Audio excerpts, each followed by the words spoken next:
আমরা তো শুধু আপনার প্রতি আমাদের দায়িত্ব পালন করি না বা ওনার প্রতি আমাদের দায়িত্ব পালন করি না, জনগণের প্রত্যাশাও তো আমাদের কাছে কিছু আছে, সেগুলো বিবেচনায় নিয়ে রাজনৈতিক দলগুলোর ভাবনা বিবেচনায় নিয়ে সরকার যেটা ভালো মনে করে সরকার সেই সিদ্ধান্ত নেবে। আমি তো কাউকে বলতে শুনিনি যে সরকার সিদ্ধান্ত নিতে পারবে না। সরকারের অবস্থানটা সরকার স্পষ্ট করেছে যে রাজনৈতিক দলগুলোর অনেক ক্ষেত্রে তো ঐক্যমত হয়েছে, যে জায়গাগুলোতে ঐক্যমত নেই সেগুলোতে রাজনৈতিক দলগুলো নিজেরাই যেন একসাথে বসে একটা ঐক্যমতে এসে সরকারকে জানায়।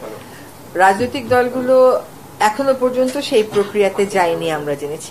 আমরা যখন আমাদের অবস্থান বলেছিলাম তখন আমরা বলেছিলাম যে রাজনৈতিক দলগুলো যদি নিজেরা বসে সমাধান করতে পারে সবচেয়ে ভালো, আর যদি নিজেরা বসে সমাধান করতে না পারে তাহলে সরকার অবস্থান নেবে। তো এখন যেহেতু 7 দিন পার হয়ে গেছে, এখন সরকার বসবে, সরকার ইন্টারনালি ডিসকাস করে সরকারের যেটা ভালো মনে হয় সরকার সেই সিদ্ধান্ত গ্রহণ করবে।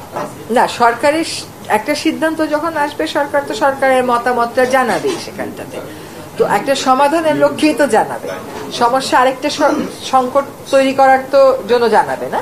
সরকার একটা সম্ভাব্য সমাধান মাথায় রেখে আমাদের সকলের সাথে কথা বলে একটা সিদ্ধান্তে উপনীত হবে, সেটা খুব দ্রুতই আপনাদেরকে জানিয়ে দেওয়া হবে। না, ইম্পোজ করার তো কোনো সুযোগই নেই।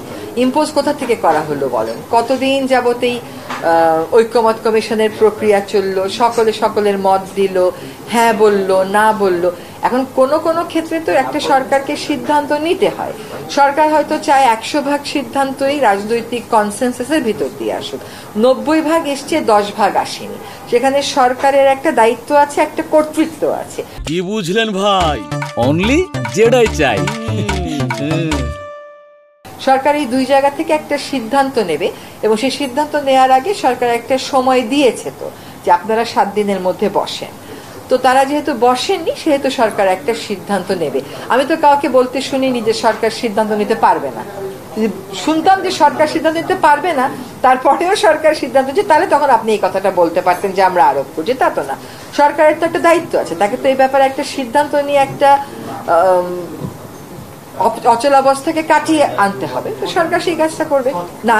আর খুব বেশি দিন না, কারণ কি আমাদের তো ফেব্রুয়ারিতে নির্বাচন হবে এটা ঘোষিত, সেই মোতাবেক সব প্রস্তুতি চলছে।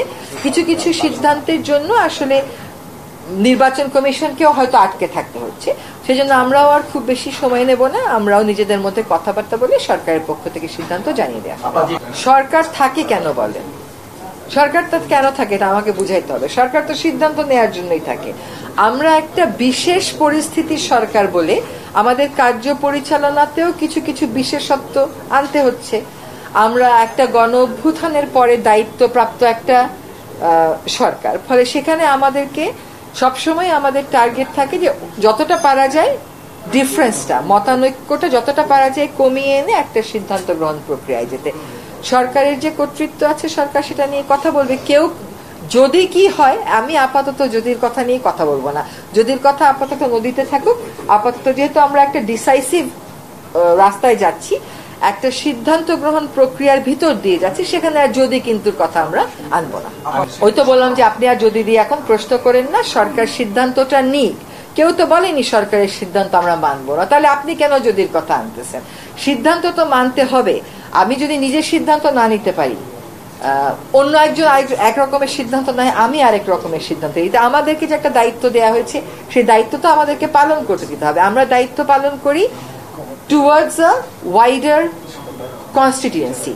আমরা তো শুধু আপনার প্রতি আমাদের দায়িত্ব পালন করি না বা ওনার প্রতি আমাদের দায়িত্ব পালন করি না, জনগণের প্রত্যাশাও তো আমাদের কাছে কিছু আছে, সেগুলো বিবেচনায় নিয়ে রাজনৈতিক দলগুলোর ভাবনা বিবেচনায় নিয়ে সরকার যেটা ভালো মনে করে সরকার সেই সিদ্ধান্ত নেবে এবং আপনাদেরকে সরকার সেটা জানিয়ে